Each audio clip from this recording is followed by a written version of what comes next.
I'm Dr. Jeffrey Epstein of the Foundation for Hair Restoration with offices in South Florida and New York. So how does one care for a hair transplant after it's been performed? There's really not much that a patient needs to do because once they leave the office, they are going to leave with a bandana typically on the top of their head. They can start wearing a baseball cap the very next day, but when they leave the office, they're wearing a bandana that helps conceal what was done. They can go home, and we recommend during that first evening that they take it easy. It's fine to go out to dinner and walk around, but we don't recommend that they do too much physical activity.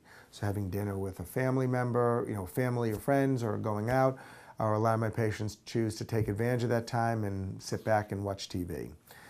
The next day, patients come back to the office. The majority of my patients, especially those that live here locally in my practice, come back and we wash their hair for them.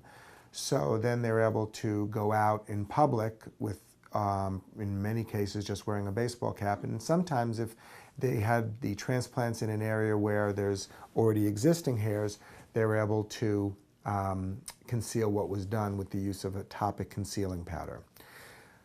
Patients can shower the day after their procedure, and then they can start to wash their hair themselves starting on the third post-procedure day. So the procedure is done on a Monday.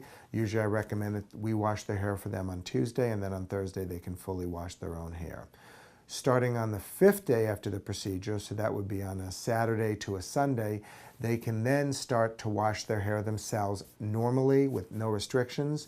Normal exercise is permitted with the exception of swimming on the 6th day. And there's really very little other care that needs to be done. If the use of self-absorbing sutures were done, then those stitches will simply dissolve by themselves.